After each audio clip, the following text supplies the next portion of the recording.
after fulfilling those criteria. But Duryodhan, because he was very much attached to his position, and he wasn't about to give the Pandavas anything. So Lord Krishna, asked by Maharaj Yudhishthir, delivered a message to the court, the Kaurava court in Hastinapur, asking, you know what he asked for? Okay, you don't want to give us our whole kingdom back. Just give us five villages. Yeah, just give us 5 villages. Those are very important villages, but still, just so sometimes people say that by reading Bhagavad Gita, Lord Krishna was a warmonger, but that's not the case here. It was at the last, everything was tried, but Duryodhan was hell-bent on fighting. Even he was approached by Narad Muni himself, Vyasadeva, his grandfather, the 4 Kumaras. They all tried to persuade him that this was not a good practice, but still he was determined, stubborn to fight. So Krishna was the order carrier in that instance, and also he was the servant of Arjuna in the battle.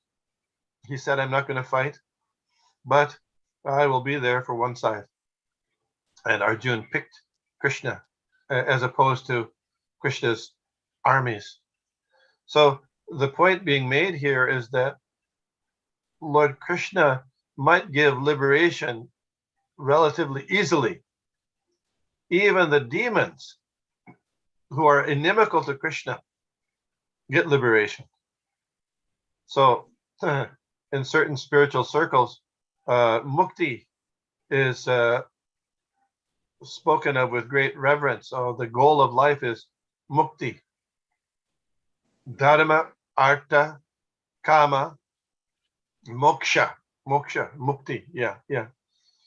But here, this is not considered a wonderful thing, because even the demons get mukti that are killed by Krishna. In the Sri Ashopanishad, the devotee prays, Hiranmayena patrena satyasyapihitam mukam tatvan pushana pavranu satyadharmaya drishteye. Oh my Lord, your real face is covered by your Brahman effulgence, your dazzling effulgence. Kindly remove that effulgence so that I can see your form of bliss. So the devotee is seriously, sincerely desiring to establish and to develop their loving relationship with Krishna.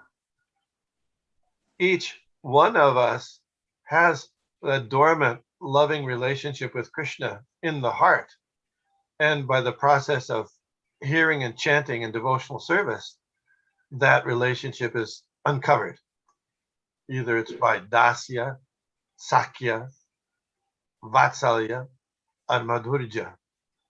And the example is that, you may have many different associates, but if you want to allow someone to come into your family, that's a very special thing. In the Vedic system, when there was a question of marriage for a young girl, young boy, they would take great care to make sure that the prospective marriage partner was qualified, by good qualities, by heritage, by activities. Why? Why such care? Because if you're getting somebody into your family, that's a big deal, and it's not something you can take very lightly, because then you may have to act in so many different ways, as a support, as a servant, as a friend, in so many different ways with that person who's now part of the family. Another perverted reflection of that might be, you know, in Italy, they call the mafia. And if somebody wants to become a made person, a mafia, they have to go through so many trials and tribulations and so much checking to make sure they're not going to cause trouble. That's a perverted reflection. But anyway, so when you become, if you become in a relationship with Krishna, that relationship is developed. He takes it very seriously, and he that's the perfection of life. It's called Prema Pumarto Mahan, Panchama Purushartha. The actual fifth goal of life is to develop that loving relationship with Krishna. So someone might say, well, wait a minute, how is it that a devotee is going to be asking, or might ask for liberation, like in the previous verse, or might ask for sense gratification? That sometimes happens. Does anybody know an example of a devotee asking for sense gratification? Maharaj. Yes, very good. Yeah, Dhruva Maharaj. He wanted a kingdom better than his father, better than his grandfather, and better than his great-grandfather. So he performed austerities and chanted Om Namo Bhagavate Vasudevaya. His austerities, for the first month, he only ate some leaves every 3 days. So that was his sustenance. Second month, every 6 days, he drank a little water, no solid food. Every third month, every 12 days, he breathed some air. And that way he was performing austerities, standing on one leg in Mathura, Madhuvan. So after 6 months of those austerities, Lord Vishnu appeared to him. Said yes. His austerities were so powerful that the whole universe was becoming disrupted. So Lord Vishnu came. So yeah, what do you want? So, you know what Dhruva Maharaj said? Svamin kritartosmi varam nayache. He said, now that I've seen you, I was looking for, cracked glass. And by seeing you, now I've understood your service, your relationship with you is like a wonderful jewel. I was looking for cracked glass. But Lord Vishnu insisted that he accept a position that he was looking for. So he got, what you know where he got his benediction was?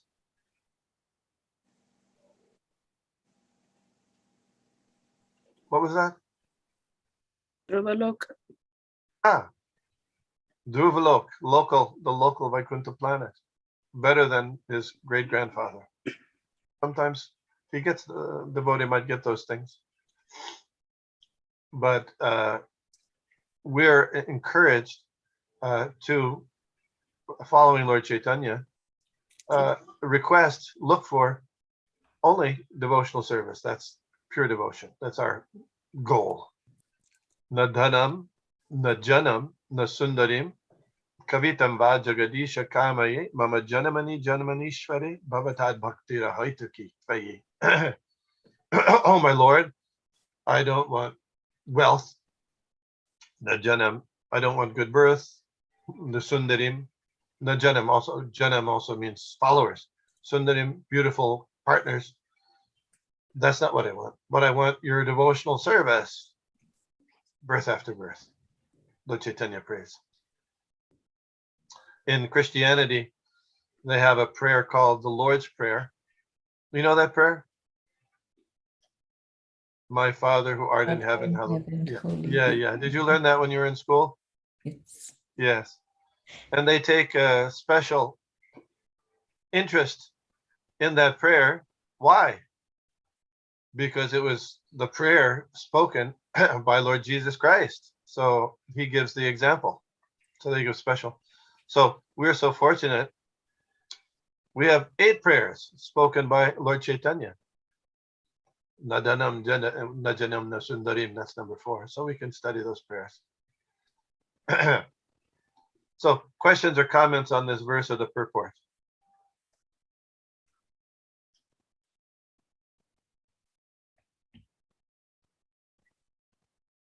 No, okay. Kinkaram, Kinkaram. I'm your servant. Krishna becomes us. Okay, next verse. হেন প্রেম শ্রী চৈতন্য বিলা যথা তথা জগাই মাধাই পর্যন্ত অন্যের কা কথা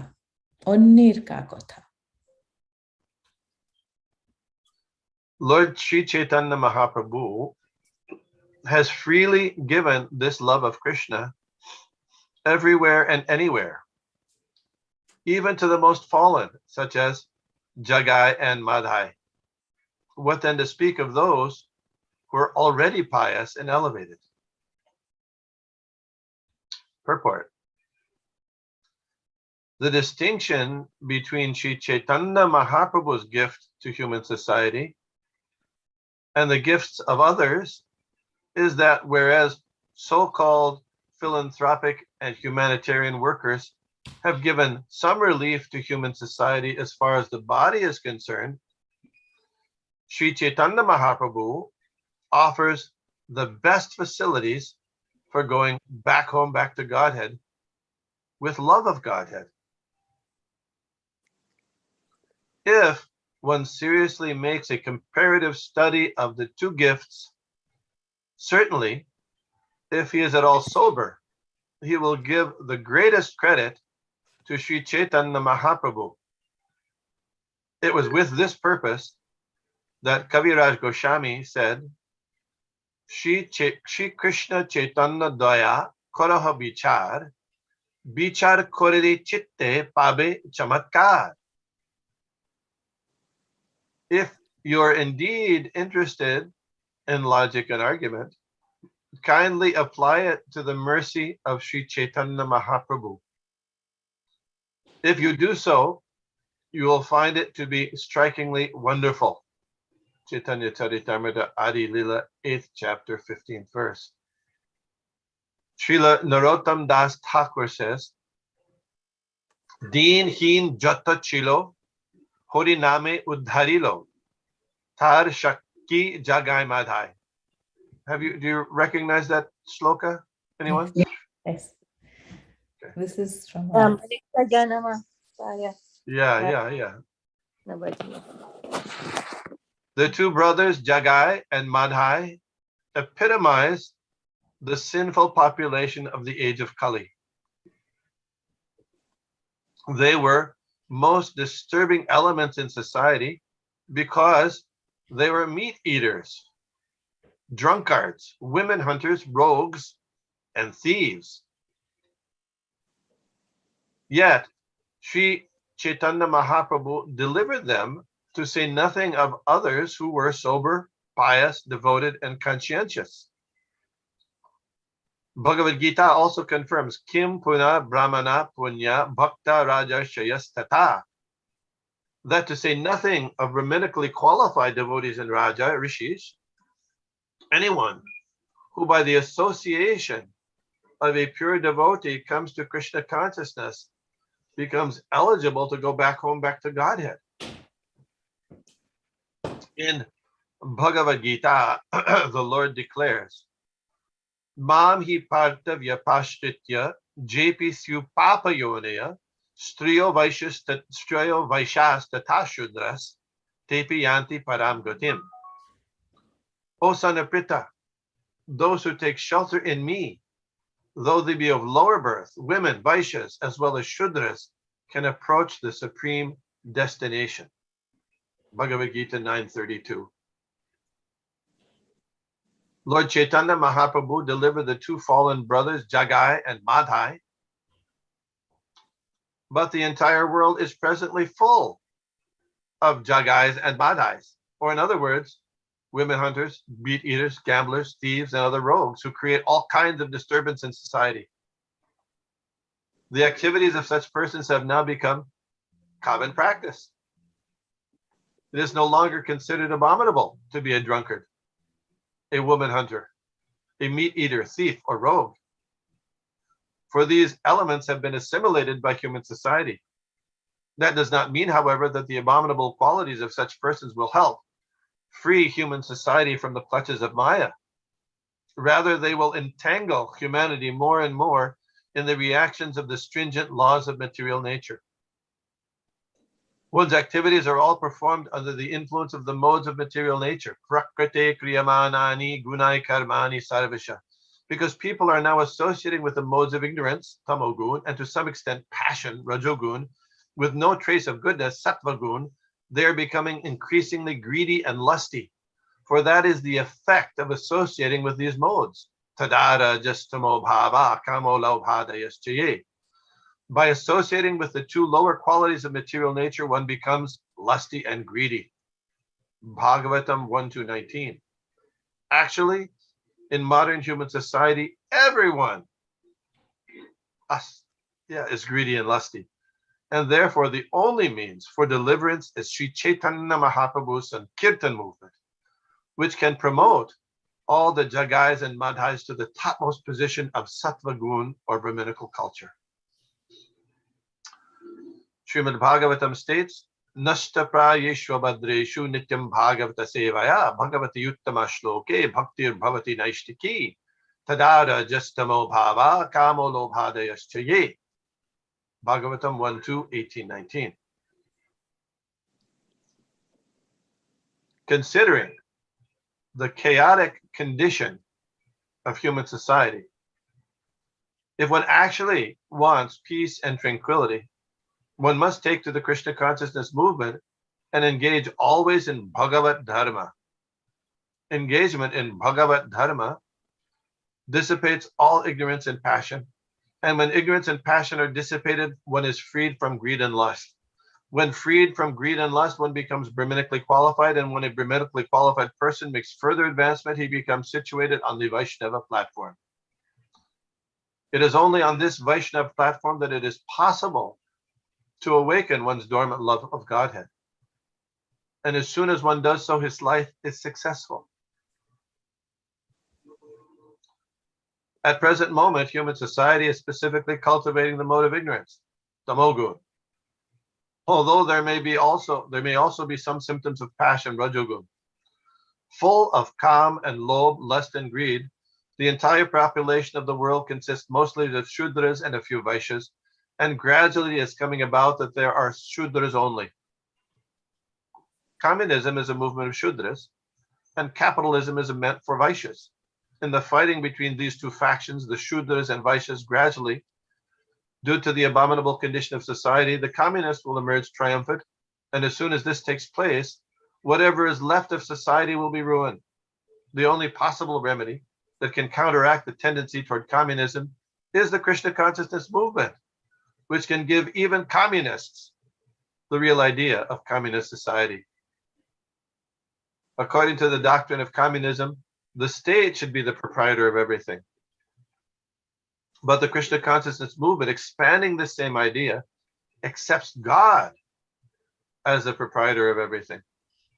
People can't understand this because they have no sense of God. But the Krishna consciousness movement can help them to understand God and to understand that everything belongs to God. Since everything is the property of God, and all living entities, not only human beings, but even animals, birds, plants, and so on, are children of God, everyone has a right to live at the cost of God with God consciousness. This is the sum and substance of the Krishna consciousness movement. Hare Krishna. So in the beginning part of this purport, Srila Prabhupada was citing Srila Krishnadas Kaviraj Goswami, this verse, Sri Krishna Chaitanya Daya Koraho Bichar, Bichare Kori Lakitte Pabek Chamatkar, comparing, encouraging people to compare Lord Chaitanya's welfare work with the welfare work of others to see which is more beneficial. So I'd like someone in our audience here to comment on this comparison between regular welfare work and the welfare work of Lord Chaitanya, if you don't mind, if I have any volunteers.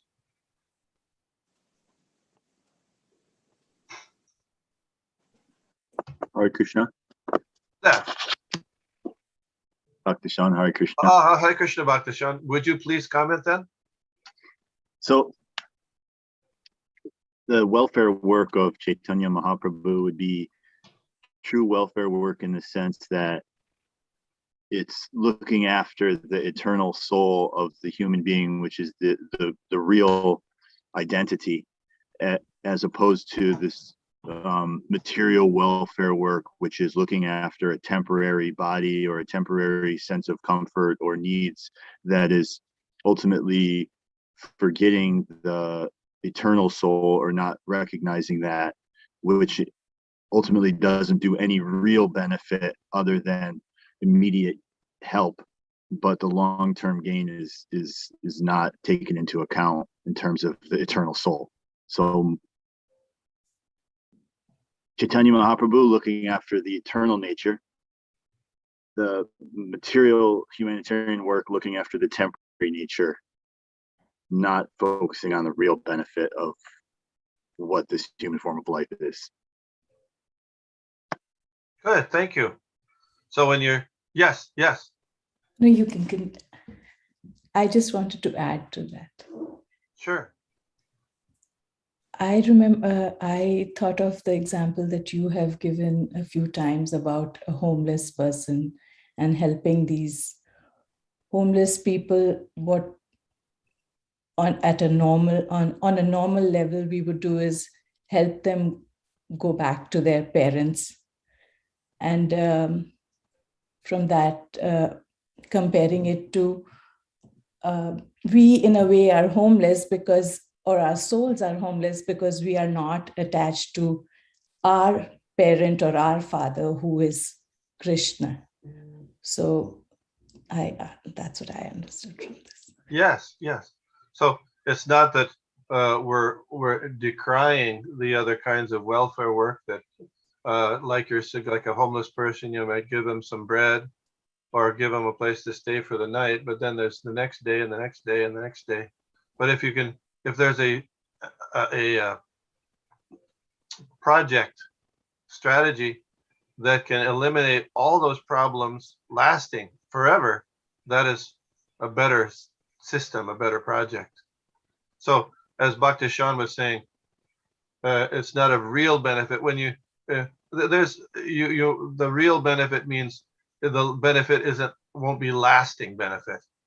It's a temporary benefit, which is not that it's nothing, but something, but it's, all those benefits that might develop within this life, they're dissipate, they go. Where's the next life? Finished. Sometimes if you go on the beach and people take great care making a sand castle. Have you seen? People with an artistic quality, they take great care making, different structures in the sand. But then as soon as the tide comes in, it's finished. So yeah, those things. I see that Mother Mitravinda has her hand up also. Would you like to say something, please? Yes, Prabhu. Thank you so much again for giving class. Please accept my obeisances. All glories to Srila Prabhupada. I just wanted to thank Kavita Mataji for reflecting on what you shared with her, because it's important to understand that Lord Chaitanya is compassion, and this aspect of compassion is eternal, as you said, long-lasting. And the points that Bhakti Shan made are true, they're real. I further appreciated how you elaborated on the balance, because we as bhakti practitioners don't want to appear impersonal from the standard of care or offering assistance or help, even as needed, because if we aren't helping in some way to take care of the immediate, people will not trust that you're the one that can help them with the eternal. So there's a fine line between juggling the two in a way that reflects to, you're important, so I'm going to deal with your immediate, but you're not important, so I'm not going to deal with your immediate, but I'm here to share the eternal with you. It can come off in a way that seems cold. So I just wanted to offer this aspect of prasadam, which means mercy. So it's Lord Chaitanya's mercy when we give books or distribute books, which, is a regularly spoken about, but also when there's a meal cooked and offered to Krishna, that's mercy. So feeding the homeless takes care of both their immediate and their long-term in that way too. And it should be for everybody. No not discrimination. exclusive. Yes, exactly. So I just wanted to offer that from a place of caring and always full circle. Thank you, Prabhu. Hare Krishna. Yeah. So, for example, one could say, well, hey, there's in Mumbai, they build a hospital, and there's ISKCON also has schools. What about that? Well, as you're pointing out, those things can also be utilized in Krishna service, just like food. If you give bread, well, if that bread is offered to Krishna, then that's both that'll give them spiritual benefit as well, spiritual benefit for sure. The hospital in Bombay, they'll cure the body, but also they have a whole program of spiritual development there, which is quite amazing. Thank you. Mother Archana Bhakti, I see your hand up there also. Krishna Prabhuji. Thank you. Actually, I think Mataji raised her hand first. Shobhara, then Mataji. Oh, okay. I didn't notice that. That's okay, Mataji. Go ahead. Prabhuji, I just wanted to bring one more point about the mercy of Lord Chaitanya Mahaprabhu. Yes, please. Yeah, that it is not just about the eternal aspect. Certainly that is there. But even within that, he's giving us the highest, not just liberation from the material sufferings and coming to the eternal aspect, but he's giving us prema, the ultimate, achievement possible, even in the spiritual realm. He's offering that at a very, very low price. So this is the miracle. This is the wonder of the mercy of Chaitanya Mahaprabhu. I just wanted to add that. Very nice point. Thank you. I appreciate that very much. Exactly. That's the point Prabhupada is making here. So reiterating that is very nice. Thank you. And Mother Shobharati. I was just thinking about the example Prabhupada gives in the Bhagavad Gita about the drowning man and the shirt. Sometimes when we hear, about giving prasadam to a hungry person or charity to somebody who is in trouble, sometimes it is a little difficult to understand with clarity. But when you talk about a person drowning and you grab the shirt and let the person go, I feel that explains that example is so clear in what is actually important, in what is worth saving. That's the only point I wanted to make. Thank you. Yeah, that example is a nice example. There's a play that we put on with that example. Yes. It was used by, as I understand it, Srila Bhaktisiddhanta Saraswati Thakur also used that example of the drowning person. Just one other point I might make here is later in the purport, if a little bit down, Srila Prabhupada's talking about how people are acting under the influence of the modes of material nature. And it was just sometimes a little bit difficult to conceptualize. But an interesting point, I was doing some reading about hypnosis. I don't know if anybody here has been hypnotized, but apparently at a certain point, there's when somebody's hypnotized, they can be programmed to do something, by a certain trigger, and they have no idea of why they do it, but they're forced to do it by the suggestion of the prior suggestion of a hypnotist while the person is under hypnosis. It might be even things that are quite outlandish, like jumping up and down and acting like a duck, or aggressing against somebody.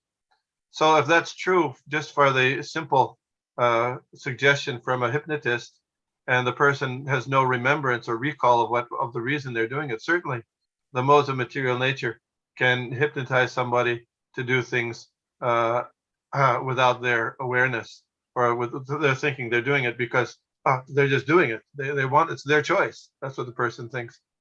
So similarly, we think, acting out of ignorance, passion, or even goodness as our choice, but actually we're controlled by the modes of material nature. So Krishna consciousness begins at the level of being beyond the modes of material nature by following the direction of the pure devotee spiritual master. Brahma Bhuta Prasanatmana Sochati Nakangshati Samasarveshu Bhuteshu Madbhaktim Labate Param. At that stage, one beyond the modes of nature, one engages in devotional service. Okay. Hare Krishna, Prabhu. Hare Krishna. Krishna, I just want. Yeah, question, please. Everyone said, commented very nicely that I thought so too. We have to be compassionate also, and the Krishna consciousness is better. And in the chapter 12, and text 11 says that Krishna says, however, if you are unable to work in this consciousness of me, then try to act giving up all results of your work and try to be self-situated. And in the purport, it says in Bhagavad Gita 18.46, we find it is stated, if one decides to sacrifice for the supreme cause, even if he does not know Krishna, that the supreme cause is Krishna, he will come gradually to understand that Krishna is the supreme cause by the sacrificial method. So it is good to do the humanitarian welfare work, because finally, by doing sacrifice, they come to that conclusion that Krishna is the supreme cause by the sacrificial method. So that's what I'm saying. This humanitarian work is good. It's good, but if someone sacrifices everything for the cause of humanitarian work, finally, because of this sacrifice, they come to the conclusion that Krishna is the supreme cause. They get the realization. By acting there, yeah, that's better than the mode of goodness, is better than the other modes. That's correct. Yes. Yeah, that's I want to add. Thank you. So there's the example of Maharaj Nriga. You know Maharaj Nriga? No. He was a king, and he was giving in charity. So he gave many cows. I don't remember exactly how many cows, but many cows in charity as a liberal-minded king to one Brahmin. And then he gave some other cows, many cows, to another Brahmin. So unfortunately for him, or fortunately, one of the cows that he gave to the first Brahmin wandered back into his herd, and he gave that cow to the second Brahmin. So the first Brahmin, he came, he said, "Wait, you stole my cow," right? And he cursed him. It was a big. He said, "No, I'll give you whatever. No, don't please." But anyway, so he was very, very, very, very good. He gave all this charity throughout his life. So at the time of death, he got the ability to get the opportunity to see the Lord of Death, Yamaraj. So Yamaraj told him, you can, you've got lots and lots and lots of good activities, pious activities. But you have this one thing, this one blemish. You misappropriated the property of the Brahmin, that one cow. So you can either suffer your reactions first or enjoy first. Which would you like? So what did he say? What did he say? Enjoy first. You'd think so. And actually, Yamaraj tried to hint, you please enjoy first because you got such. But there's some kinds of people who say, well, no, I'll take the bad first, so then I get that over with, right? I get it over with. So I said, I'll suffer first. I'll take the reaction first. So he became a lizard from the reaction of taking the Brahmin's property. But that lizard was living just outside of Dwarka in the forest in a well. And so when Krishna's family members went to that area to have a picnic, by chance they dropped something in the well, and they looked down and they saw this lizard, fabulous lizard, beautifully multicolored lizard, and they thought it was such an amazing thing. They went and got their father. It was Krishna's children were there. Krishna came there, and he saw, wow, this lizard. He went and he touched the lizard, and the lizard, pow, turned into King Riga. So how did it happen that King Riga got the opportunity to have the association of Krishna and Krishna's family? How did that happen?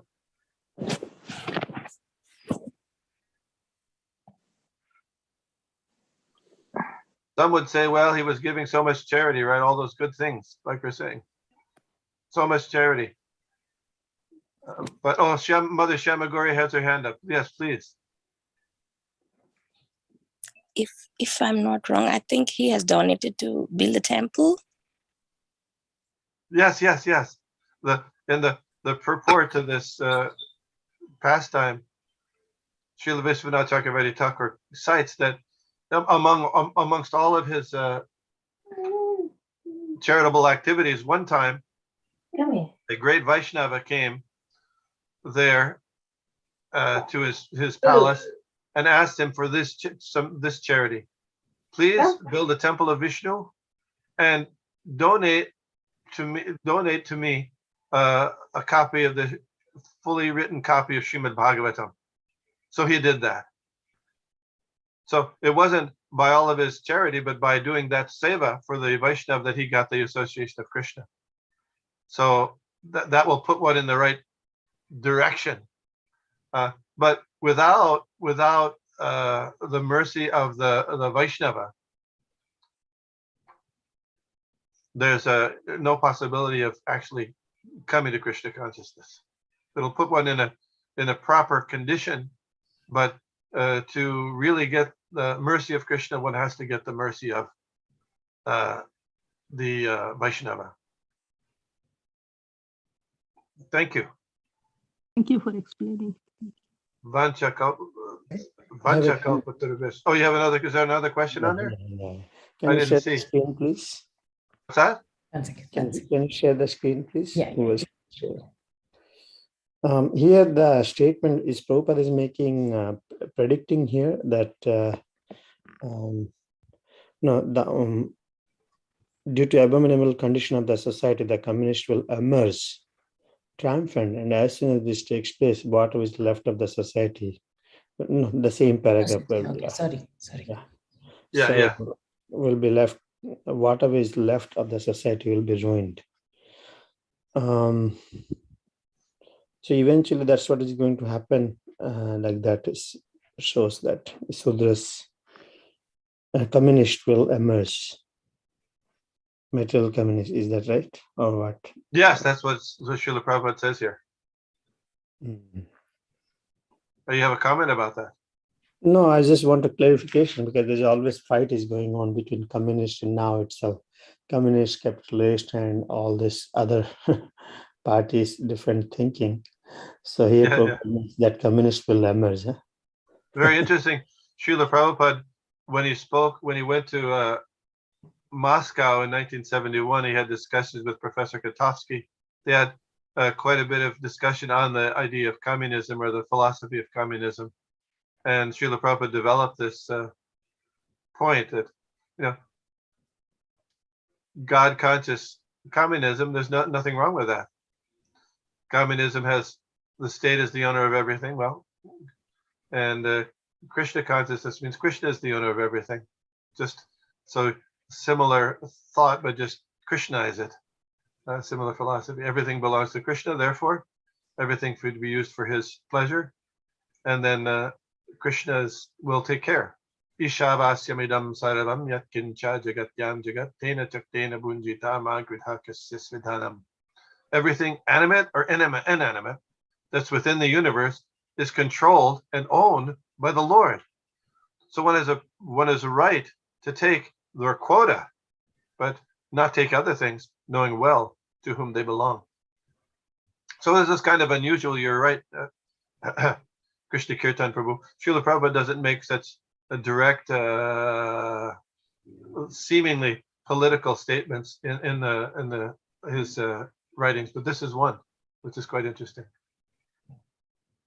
Yeah, otherwise this by the name of communism, they themselves will fight again, because there's no connection of no proprietorship of God. Everybody will fight. Oh, he got more, I got less. Eventually. Yes. I mean, and Srila Prabhupada made so many points. Even in communism, they want to have everybody's equal, but then they have the people who are in charge.